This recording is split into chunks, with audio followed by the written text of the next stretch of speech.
সম্মানিত দর্শক, আমন্ত্রণ জানাচ্ছি মেট্রোসেম টু দ্য পয়েন্ট অনুষ্ঠানে। আমি তারিকুল ইসলাম মাসুম। যেখান থেকে যুক্ত হয়েছেন আমাদের সাথে শুভেচ্ছা, সবাইকে ভালো আছেন সেই প্রত্যাশা রেখে শুরু করছি আজকের অনুষ্ঠান। আমাদের আজকের আলোচনার বিষয় নতুন ধারার রাজনীতি। নতুন ধারার রাজনীতি নিয়ে আলোচনা করবেন। স্টুডিওতে উপস্থিত আছেন সাংবাদিক কলামিস্ট সৌরভ হাসান, আপনাকে স্বাগত। সম্মানিত দর্শক, আমাদের সাথে আরও উপস্থিত আছেন বৈষম্য বিরোধী ছাত্র আন্দোলনের সমন্বয়ক নুসরাত তাবাসসুম, আপনাকে স্বাগত। ধন্যবাদ। কেমন আছেন? মোটামুটি। আমরা শুরুতে বলেছি নতুন ধারার রাজনীতি বিষয়ে কথা বলবো। একটা রাজনৈতিক রেজিম শেষ হয়েছে, আর একটা রাজনৈতিক রেজিম শুরু হয়েছে। এখন অন্তর্বর্তীকালীন সরকার ডক্টর মোহাম্মদ ইউনূস দেশ পরিচালনা করছেন। বৈষম্য বিরোধী ছাত্র আন্দোলনের 2 জন সদস্য উপদেষ্টা পরিষদে আছে। উপদেষ্টা পরিষদ 2 দফায় একটু বড় হয়েছে, 1 মাসের মতো বেশি সময় গেছে। নতুন ধারার রাজনীতির জন্য অপেক্ষা করছে দেশের মানুষ। সৌরভ হাসান, আপনাকে দিয়ে শুরু করতে চাই। এই 1 মাস যদি 7 তারিখ ধরি, তাহলে 7 তারিখ 1 মাস। 1 মাসে কি কি নতুন দেখছি, কি পরিবর্তন দেখছি, কি পরিবর্তন হতে পারে? ধন্যবাদ তাবাসসুমকে, শুভেচ্ছা, অভিনন্দন তাদের। আন্দোলনের বিজয়ের 1 মাস পূর্তি হলো 5 তারিখে, এবং কালকে অন্তর্বর্তী সরকারের মাস পূর্তি হবে। হ্যাঁ, মানুষের মধ্যে তো প্রচণ্ড আশা যে একটি ব্যবস্থার আমরা পরিবর্তন ঘটাতে পেরেছি। ছাত্র গণ আন্দোলনের মুখে সাবেক সরকার পদত্যাগে বাধ্য হয়েছে, এবং সুতরাং মানুষের মধ্যে যে আওয়ামী লীগ পদত্যাগী বা বিতাড়িত ক্ষমতা থেকে আওয়ামী লীগ আমলে যেসব অনাচার ছিল, যেসব বৈষম্য ছিল, যেসব বেআইনি কর্মকাণ্ড ছিল, তার থেকে মানুষ মুক্তি চায়, এবং সেই মুক্তির জন্য একটি যে রাজনীতি দরকার, সেটাকেই আমরা বলতে পারি নতুন ধারার রাজনীতি। এখন নতুন ধারার রাজনীতি যেখানে বৈষম্য থাকবে না। তো বৈষম্য কি? শুধু রাজনীতিতে, শুধু সামাজিক যে বৈষম্য আছে, আমাদের অর্থনৈতিক যে বৈষম্য আছে, প্রচণ্ড অর্থনৈতিক বৈষম্য, সেটি কিন্তু খুবই কঠিন। বাংলাদেশের রাষ্ট্র, আমরা 17 কোটি মানুষ, 15 কোটি মানুষের কাছে তো রাষ্ট্র কোনো অর্থ বহন করে না। মানে রাষ্ট্রের যে এই যে পালাবদল, এই যে সংগ্রাম, আন্দোলন, তাদের প্রতিদিনের যে দিন যাপনের গ্লানি, তার পেটের, তার জীবিকার সংস্থান হবে কি না, আজকে কাজ বন্ধ থাকলে কালকে খাওয়ার হবে কি না, মানে এই যে তার সন্তানের লেখাপড়া করতে পারবে কি না, এবং লেখাপড়া করার পর চাকরি পাবে কি না, তাই না? এবং চাকরি তো মানে বেকারত্ব বাংলাদেশ হচ্ছে সবচেয়ে বেশি শিক্ষিত বেকারের দেশ। জি, ইকোনমিক ইন্টেলিজেন্স ইউনিট অনেক আগেই বলেছিল, এবং অন্য অনেক গবেষণায়। তা আমরা এই নতুন ধারাটা যে ধারা করতে চাই, অর্থাৎ বেকারত্ব থেকে মুক্তি, অনাচার থেকে মুক্তি, বৈষম্য থেকে মুক্তি, এবং এতদিন যে আইনের শাসন ছিল না, সেই আইনের শাসন প্রতিষ্ঠার যে প্রত্যয় বা স্বপ্ন, আকাঙ্ক্ষা, সেটি কিভাবে বাস্তবায়ন হবে। যদি বলেন যে এই গত 1 মাসে একটা তো মানুষের মধ্যে স্বস্তি, যে মানুষ একটা ভয়ের সংস্কৃতি ছিল 5 আগস্ট পর্যন্ত। রাস্তায় বের হলে নিরাপদ থাকবে কিনা, ঘরে ফিরতে পারবে কিনা, একটা ভয়াবহ পরিস্থিতি ছিল, তার থেকে মুক্ত হয়েছে, একটা স্বস্তির নিঃশ্বাস ফেলেছে বলতে পারেন। কিন্তু এটি কতদিন থাকবে, এটি স্থায়ী হবে কিনা, এর একটা কাঠামোগত আমরা পুনর্বিন্যাস হবে কিনা, যেমন আইনি কাঠামো, প্রশাসনিক কাঠামো, আর যারা জীবন দিয়েছে। যদিও বৈষম্য বিরোধী ছাত্র আন্দোলনের সমন্বয়করা বলেছেন যে তাদের দায়িত্ব রাষ্ট্র নেবে, এবং রাষ্ট্র নিয়েছেও। যে পরিবারগুলো সন্তান হারিয়েছে, ভাই হারিয়েছে, সেই শহীদ পরিবারকে প্রতিদিন এমন ছোট ছোট মুহূর্তগুলো তৈরি করে জীবনের গল্প। Hatil, live and relive. স্মরণ করা, এটাও কিন্তু নতুন ধারার রাজনীতির অংশ হবে আশা করি। যারা আহত হয়েছেন তাদের শুশ্রূষা দেওয়া, তাদের আইনের চিকিৎসা শাসন করা। বিষয়ে একটু আসি, এক মাস তো হয়ে গেল। আইনের শাসনের বিষয়ে সবার জন্য আইন সমান হবে এবং আইন কেউ হাতে তুলে নেবে না, এরকম একটা ব্যাপার মনে হয় আছে। কিন্তু আমরা দেখছি বিভিন্ন জায়গায় ইসলামিক কিছু জায়গায়, যেমন বিভিন্ন দরবার, আবার মাজার, এই জায়গাগুলোর উপরে কেউ কেউ হামলা করছেন, ভাঙচুর করছেন। আবার এই নিয়েও সোশ্যাল মিডিয়াও দুই পক্ষই সরব। আসলে আমাদের সমাজে, রাষ্ট্র এখানে কি করছে? আমাদের সমাজে একটা প্রচণ্ড অসহিষ্ণুতা আছে প্রতিটি মানুষ, মানে প্রতিটা না, মানে অধিকাংশ মানুষের মধ্যে। মানে একটা সমাজ চলার কথা আইন দ্বারা, যুক্তি দ্বারা।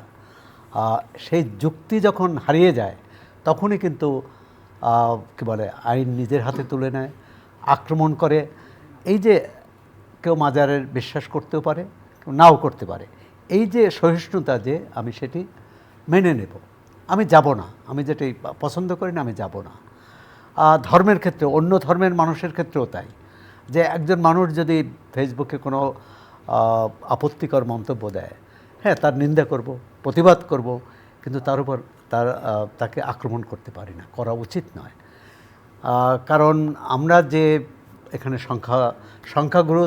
সংখ্যাগুরু ধর্মের মানুষের কাছেই ধর্মীয় অবমাননাটা সামনে আসে, কিন্তু ধর্মীয় সংখ্যালঘু যারা, তাদেরও তো কী বলে, ধর্মীয় অনুভূতি আছে, আছে, সেটি কিন্তু আমরা উপেক্ষা করে চলি। তো অবশ্য এই বিষয়ে আমাদের মাননীয় ধর্ম উপদেষ্টা একটু গুরুত্বপূর্ণ কথা বলেছেন। আমি শুধু মুসলমানদের ধর্ম উপদেষ্টা নই, সব ধর্মের মানুষের ধর্ম উপদেষ্টা, মানে মানুষের, বাংলাদেশের সব মানুষের ধর্ম রক্ষার অধিকারের কথা নিশ্চিত করার কথা তিনি বলেছেন। যদিও আমরা শুরু করেছিলাম নতুন ধারার রাজনীতি, নতুন ধারার রাজনীতির বাইরে এটি না, আপনি কি বলেন? ধন্যবাদ। বিজয়ের 1 মাস পূর্তিতে আমি প্রথমেই সকল শহীদি আত্মার শান্তি কামনা করছি এবং একই সঙ্গে সকল গাজীদের শুভকামনা জানিয়ে আমি আমার কথা শুরু করতে চাই। খুব ভালো একটি পয়েন্ট আপনি কোট আনকোট করলেন ভাই। এখন হ্যাঁ, আমি বিষয়টাতে খুবই, মানে এটাই তো হওয়া উচিত। ধর্ম উপদেষ্টা যিনি, তার তো আসলে দায়িত্বই সকল ধর্মের রক্ষা করা, দেশের মধ্যে সকল ধর্মের মানুষের অনুভূতি, নিরাপত্তা এবং তাদের ধর্মীয় যে কার্যক্রম রয়েছে সেগুলোর দেখভাল করার জন্য তো ধর্ম উপদেষ্টা থাকা উচিত।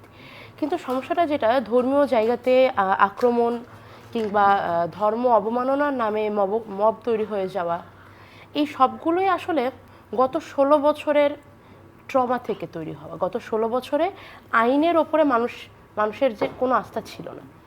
আইনের এবং আইন শৃঙ্খলা রক্ষাকারী বাহিনীর আচরণ এবং তাদের ব্যবহারের কারণে মানুষ তাদের ওপর থেকে আস্থা হারিয়েছে। ফলে এই মুহূর্তে মানুষ নিজেদের ছাড়া কাউকে বিশ্বাস করছে না। তারা মনে করছে তারা যেটা ভুল ভাবছে সেটাই ভুল, তারা যেটা ঠিক ভাবছে সেটাই ঠিক, এবং বিচারের দায়িত্বও তাদের হাতে। এই ধরনের মানুষ নিজের হাতে আইন তখন তুলে নেয় যখন আইন বা প্রতিষ্ঠানের প্রতি অনাস্থা তৈরি হয়। আমি বাংলাদেশের মানুষের উদ্দেশ্যে বলতে চাই যে আপনারা পরীক্ষা করুন, কিছুদিন সময় দিন, দিয়ে দেখুন যে আইন তার কাজটা নতুনভাবে করতে পারছে কিনা। আর একই সঙ্গে কথাটা বারবার বলে এসেছি যে বাংলাদেশের নতুন বাংলাদেশের রিফরমেশনের প্রথম প্রায়োরিটি সবসময় থাকবে ল এনফোর্স। এখানকার রিফরমেশন, এখানকার সিকিউরিটি কনসার্ন, এটা অবশ্যই ফার্স্ট প্রায়োরিটি থাকবে। আমি যতদূর জানি আমাদের পুলিশ বাহিনীও ইতিমধ্যে কাজ শুরু করেছে আস্থা ফিরে পাওয়ার ব্যাপারে।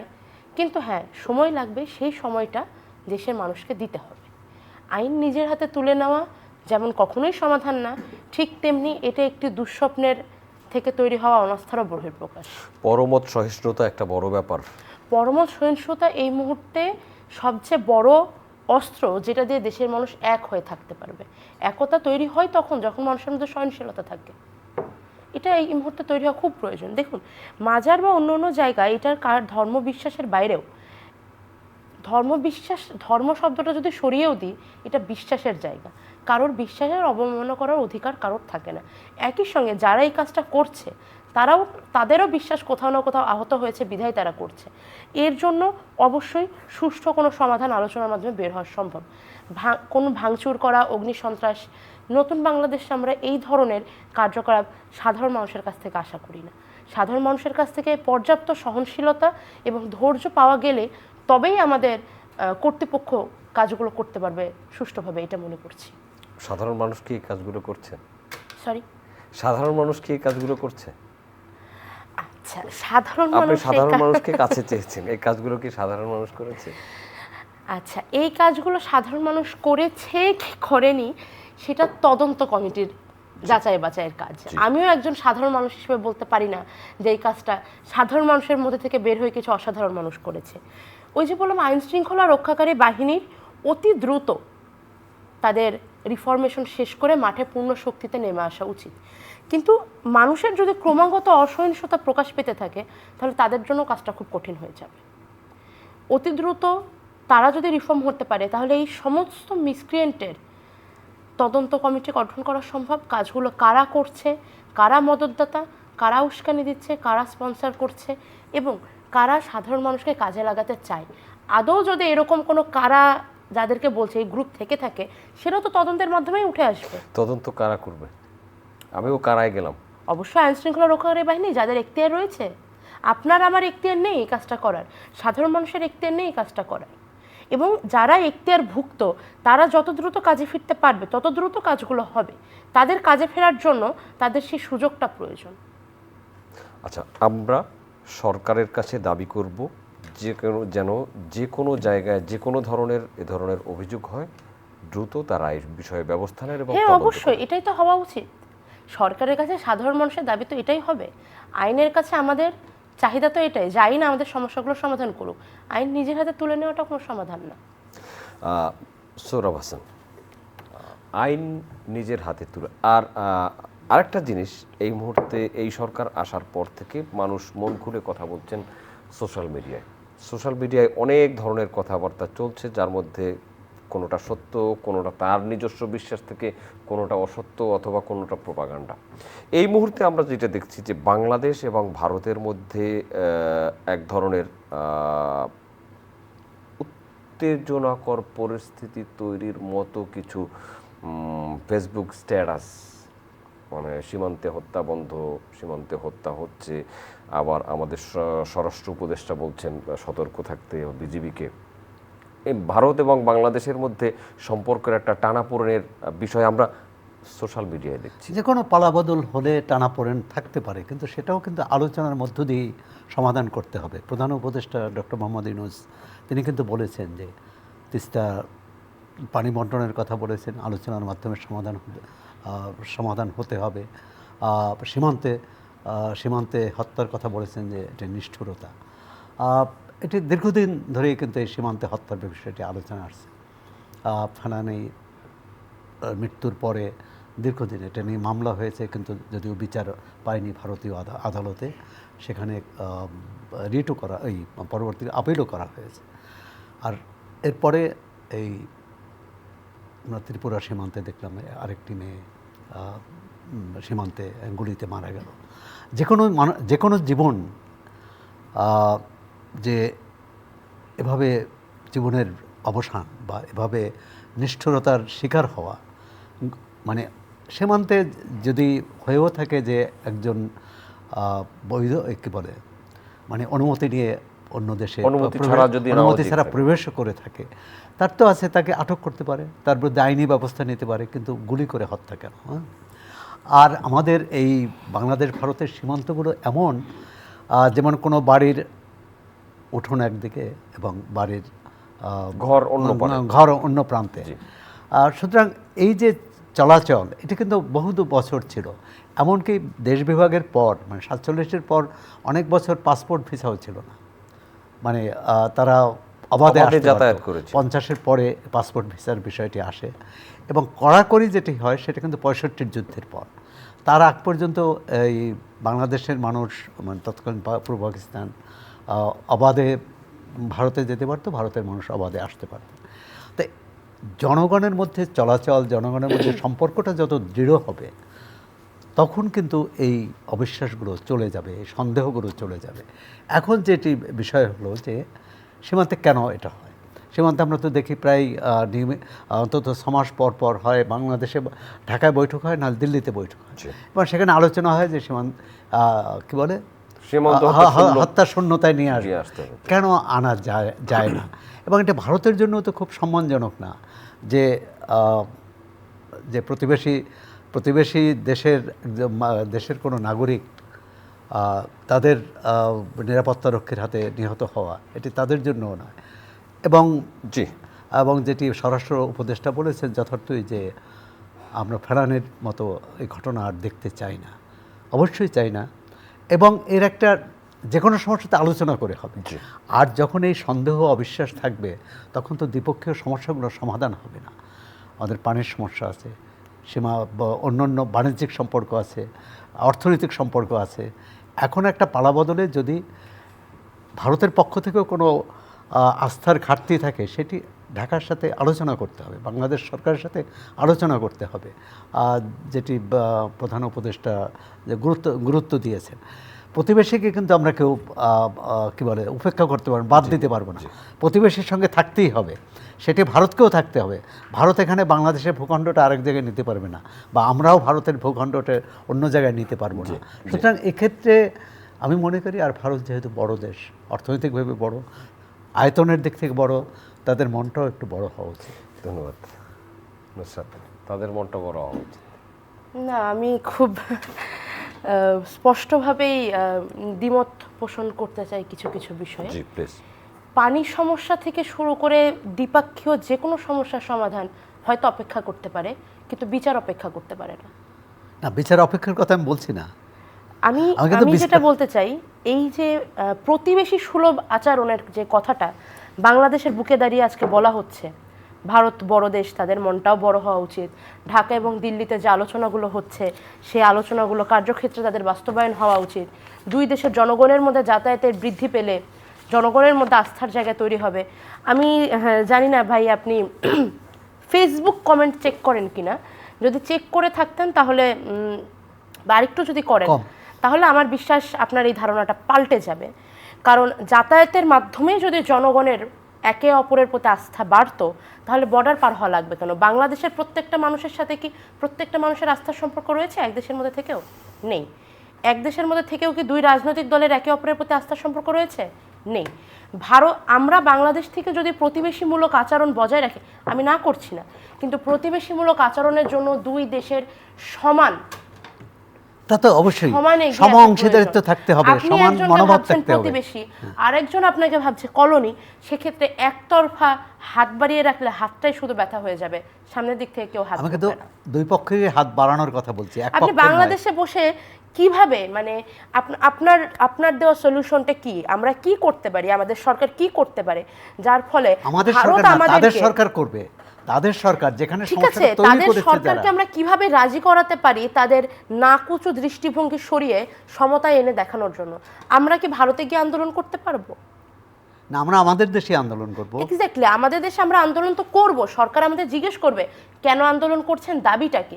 তখন আমরা কি বলবো যে ইউনূস সাহেব আপনি গিয়ে মোদির সাথে একটু, মোদির বাড়ির সামনে একটু স্লোগান দিয়ে আসেন, মোদি যেন আমাদেরকে আর উঁচু দৃষ্টিতে না দেখে, বন্ধুর মতো। না, যে অন্যায় হচ্ছে অন্যায়টা বলবে, অন্যায়ের প্রতিবাদ করবে। অন্যায়ের ঠিক এখন তো আমি আপনার সামনে বসে বলছি, ভারত যেটা করছে এটা প্রতিবেশীমূলক আচরণ নয়। এই বক্তব্য কি মোদির কান পর্যন্ত পৌঁছবে? যদি পৌঁছয়, মোদি যদি এই কথা কানে নিতে না চায় যে বাংলাদেশের প্রত্যন্ত অঞ্চলের গ্রাম থেকে উঠে আসা একটা মেয়ে বলছে যে আমি অন্যায় করছি, মোদি সরকার যদি এই বক্তব্য কানে নিতে না চায়, আমার কি ক্ষমতা আছে তাকে জোর করার? আপনার ক্ষমতা আছে তাকে জোর কূটনৈতিকভাবে করার? জিনিসটা সমাধান হওয়া উচিত। না, সেটা কূটনৈতিকভাবে বাংলাদেশের কূটনৈতিকভাবেই সমাধানটা হওয়া উচিত। বাংলাদেশের কূটনীতি ততটাই শক্তিশালী হতে হবে। হিসেবে সমাধানটা তখন আসবে যখন আপনি নিজের দেশে বসে নিজের দেশের স্বার্থকে সবার আগে দেখবেন। প্রতিবেশীমূলক আচরণ বা প্রতিবেশীর সাথে সম্পর্ক ঠিক কেমন সম্পর্ক? প্রতিবেশী রাজ্যগুলোর মধ্যে সম্পর্ক কিসের উপরে নির্ভর করে? রাষ্ট্রের আয়তন? না, মায়ানমারের সাথে বাংলাদেশের সম্পর্ক আয়তনের উপরে হচ্ছে? স্বার্থ রক্ষার, উভয়ের স্বার্থ রক্ষার বক্তব্য যখন আসবে, তখন আমাকে দেখতে হবে আমার দেশের স্বার্থ সবার আগে। অবশ্যই আমার দেশের স্বার্থ দেখার পর তারপরে আমরা প্রতিবেশী রাষ্ট্রের স্বার্থ দেখতে পারবো। সেম তারাও সেটা করবে। কিন্তু দুঃখজনক বিষয় হচ্ছে দীর্ঘদিন ধরে শুধু একতরফা স্বার্থ রক্ষা হয়ে এসেছে, বাংলাদেশের স্বার্থ রক্ষা হয়নি। না, সে কথাটাই বলা এবং একসঙ্গে বলা যে বাংলাদেশের সমস্যাটা কি জানেন, সমস্যাটা এতদিন হয়েছে, নতুন রাজনীতিতে আশা করি এটা থাকবে না। বাংলাদেশের পররাষ্ট্র, ভারতের বা পৃথিবীর যে কোনো দেশে পররাষ্ট্রনীতির ক্ষেত্রে একটা জাতীয় ঐকমত্য থাকে। আমাদের এখানে এতদিন পররাষ্ট্রনীতির ক্ষেত্রে জাতীয় ঐকমত্য ছিল না। সরকারি দল এক কথা বললে কিন্তু ভারত বিরোধী দল তার ছিল, পররাষ্ট্রনীতির ক্ষেত্রে জাতীয় ঐকমত্য ঐকমত্য ছিল। থাকে, সবসময় থাকে। তাহলে এই ধরনের সম্মানিত একটি দর্শক, তার মানে আমাদের অসমতার জাতীয় মধ্যে ঐকমত্যটা, আপনি কিভাবে আশা করেন যে আমাদের সামাজিক জাতীয় যোগাযোগ ঐকমত্যটা প্রতিষ্ঠা করতে হবে। জাতীয় ঐক্যমত্য কিন্তু অনেক বড় ব্যাপার, সেটি কি ভারতের বিরুদ্ধে বাংলাদেশের জাতীয় ঐক্যমত আছে?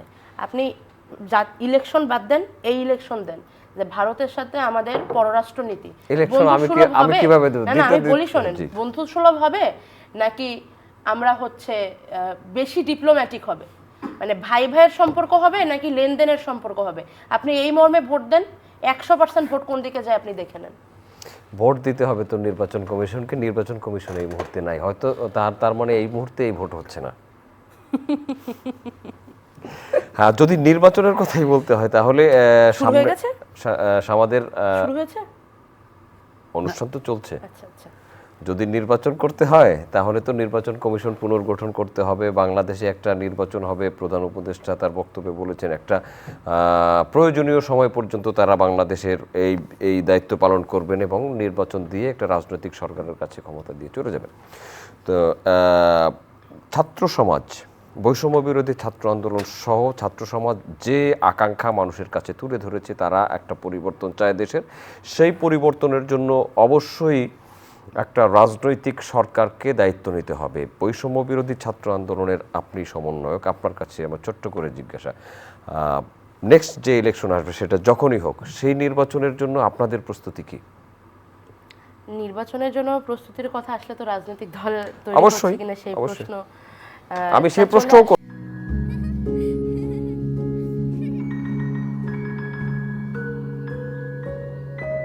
প্রতিদিন এমন ছোট ছোট মুহূর্তগুলো তৈরি করে জীবনের গল্প। Hatil, live and relive. বললাম বৈষম্য বিরোধী ছাত্র আন্দোলন রাজনৈতিক দল গঠন করবে কি করবে না সেটা নিয়ে আমরা সত্যিই এখনো কিছু ভাবিনি। আমরা এই মুহূর্তে সংস্কার কার্যক্রমেই থাকতে চাই। তবে যদি রাষ্ট্রের প্রয়োজন পড়ে, জনগণ আমাদের চাই, তাহলে আমরা অবশ্যই সে বিষয়ে ভাব। কিন্তু সত্যি কথা বলতে, আমরা রাজনৈতিক দল গঠন করি বা না করি, আর কেউ রাজনৈতিক দল গঠন করুক বা না করুক, অবশ্যই একটি বহু রাজনৈতিক দলের দেশে তো অনেকগুলো রাজনৈতিক দল থাকবেই। কিন্তু বাস্তবতা হচ্ছে নতুন বাংলাদেশে কোনো রাজনৈতিক দলের জন্যই রাজনীতি করাটা আর সহজ হবে না। সবাইকে প্রতিনিয়ত জবাবদিহিতার মধ্যে দিয়ে যেতে হবে। এটার জন্য মানসিকভাবে প্রস্তুতি নিয়ে তবেই বাংলাদেশের রাজনীতিতে প্রবেশ করা সম্ভব। বলতে পারেন আমরাও সেই প্রস্তুতি নিচ্ছি। তার মানে রাজনৈতিক দল, নতুন রাজনৈতিক দল আমরা দেখতে পাবো না, সেটা বলছি না। যদি প্রয়োজন পড়ে তাহলে শুধু রাজনৈতিক দল কেন, বাংলাদেশে নতুন প্রেসার গ্রুপ আপনাদের দেখতে পেতে পারেন। প্রেসার গ্রুপ তো আছে, প্রেসার গ্রুপ এবং নতুন রাজনৈতিক প্রেসার গ্রুপ আপনারা বাংলাদেশের নতুন যে কোনো সংগঠন দেখতে পারেন, রাজনৈতিক দল দেখতে পারেন, বা কিছুই দেখতে নাও পেতে পারেন। হতে পারে বাংলাদেশের রাজনীতি সেই রকম সুষ্ঠু রাস্তায় চলেই আসলো যেখানে মাঠে নেমে আন্দোলনের আর প্রয়োজনীয়তা থাকলো না। না, হতে পারে না? তাবাসসুমের সাথে আমি যোগ করতে চাই। তাবাসসুম যেটা বলতে চেয়েছেন যে ধারার রাজনীতি এতদিন চলেছে, অর্থাৎ মানে ব্যক্তিকেন্দ্রিক, স্বৈরতান্ত্রিক এবং চাপিয়ে দেওয়া রাজনীতি, সেই রাজনীতি আগামী দিনে চলবে। বাংলাদেশের যে রাজনৈতিক দলগুলো আছে সেই হ্যাঁ, রাজনৈতিক দলগুলো সম্বন্ধে যারা আমার বা এবং তাবাসসুমের চেয়ে অভিজ্ঞতা আপনার বেশি, সেখানে কি আপনি যা বলছেন তার বাইরে আছে? নেই বলেই তো নতুন ধারার রাজনীতি করতে হবে। তার মানে তো নতুন ধারার রাজনৈতিক দল দল করতে আসার হবে সম্ভাবনা এবং সেখানে উড়িয়ে দেওয়া যায় নতুন না। দল হতে পারে, কিন্তু অথবা নতুন দল যেমন হতে পারে, আবার দলগুলো নতুন করে গড়ে উঠতে হবে। একই সঙ্গে পুরানো দলগুলোকে নতুন করে নিজেদের তৈরি করতে হবে। আমরা কিন্তু- কারণ যেমন ধরেন আমাদের সমস্ত রাজনৈতিক দল কিন্তু ব্যক্তিকেন্দ্রিক, আমি সেটাই বলছি। ব্যক্তিকেন্দ্রিক। কিন্তু যদি ওই অর্থে বলেন, এই যে বৈষম্য বিরোধী ছাত্র আন্দোলন, সেখানে কিন্তু ব্যক্তিকেন্দ্রিক নয়। হ্যাঁ, এখন ভবিষ্যতে তারা রাজনৈতিক দল করতে গেলে কি হবে না হবে সেটি পরে প্রশ্ন। কিন্তু এখন তারা একটা যৌথ নেতৃত্ব দৃষ্টান্ত স্থাপন করেছে। আমরা চাই ভবিষ্যতে যারাই রাজনীতি করবে, যে দলই, যে নামেই, তাদের মধ্যে যৌথতা থাকবে, অর্থাৎ সম অংশীদারিত্ব থাকবে। আপনি যদি দলে দলে যদি গণতন্ত্র প্রতিষ্ঠা না করতে পারেন, গণতান্ত্রিকভাবে যদি দলের নেতৃত্ব তৈরি না করতে পারেন, তাহলে রাজনীতিতে নির্বাচন করে যে নির্বাচন করতে চাচ্ছেন সেখানে কিভাবে গণতন্ত্র হবে? সেখানে তো ওই চাপিয়ে দেওয়া গণতন্ত্র হবে। আমাদের সংবিধানে এখন যেসব সমস্যা আছে সেগুলোও যেটি তাবাসসুম বললেন যে সংস্কার কোথায় কোথায় করতে হবে সেটিও সামনে আসা উচিত। কারণ যেমন আমাদের এখানে ক্ষমতার ভারসাম্য নেই, প্রধানমন্ত্রীর একক ক্ষমতা সব কিছু। এবং ডক্টর আকবর আলী খান বলেছেন যে বাংলাদেশের প্রধানমন্ত্রীর ক্ষমতা মোগল সম্রাটের চেয়েও বেশি। এখন মোগল সম্রাটের চেয়ে বেশি ক্ষমতা রেখে তো কোনো গণতন্ত্র হতে পারে না। 70 অনুচ্ছেদ, যেটা হচ্ছে যে আপনার দলীয় যে কোনো সংসদ হচ্ছে দলের অনুগত থাকতে হবে, তার সিদ্ধান্তের বাইরে সিদ্ধান্ত নেওয়া যাবে না, সিদ্ধান্ত না, কথা বলতে পারবে না। তাই কথা বলার, যদি কথাই না বলতে পারে একজন জনপ্রতিনিধি, তার মত প্রকাশ না করতে পারে সংসদে যেয়ে, তাহলে গণতন্ত্র কোথায়? সেখানে দলীয় শৃঙ্খলার কথা বলা হয়েছে। এটা শৃঙ্খলা না, এটা মত প্রকাশ। তাকে নির্বাচিত করেছে কিন্তু তার আসনের লোকজন, তাকে কিন্তু পুরো বাংলাদেশ বা তার দল নির্বাচিত করেনি।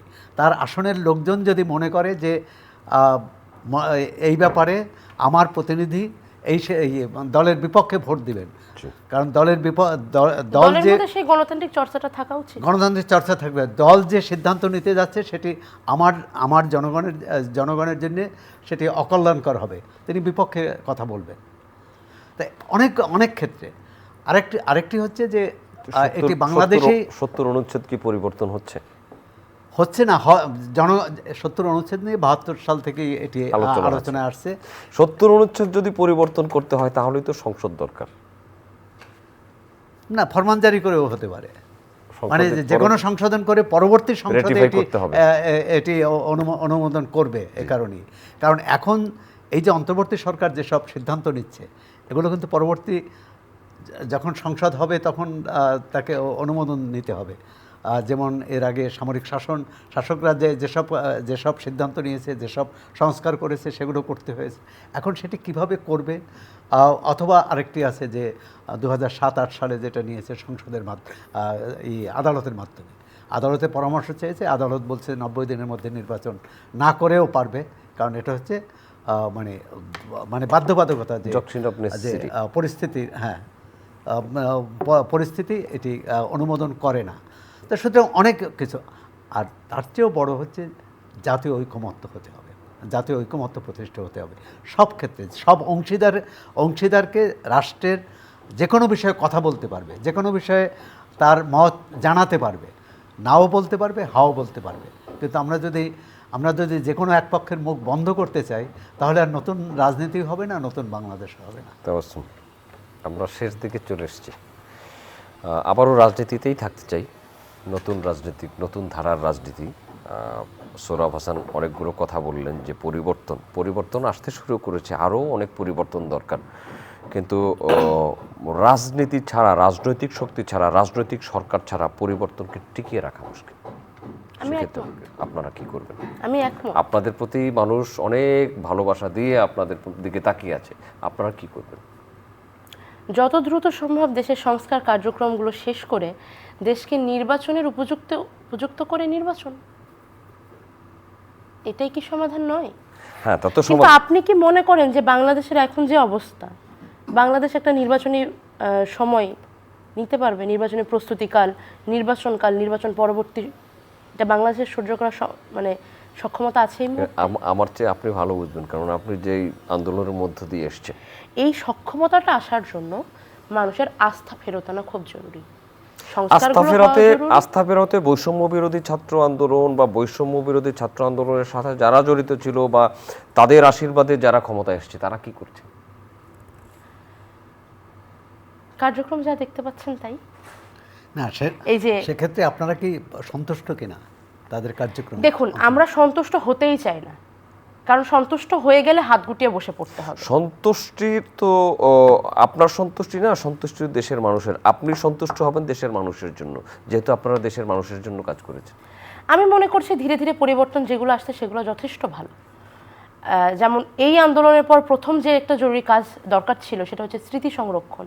আমরা জানি এটা হয়তো অনেকগুলো অন্যান্য কাজের তুলনায় প্রথম দিকে একটু মনে হতে পারে যেটা পরে করলেও হতো, কিন্তু সঠিকভাবে স্মৃতি সংরক্ষণ না করার কারণে আমাদের অনেক ইতিহাস বিকৃত করে পরিবারতন্ত্র চালানোর সুযোগ পেয়েছে অনেক পরিবার বাংলাদেশের বুকে।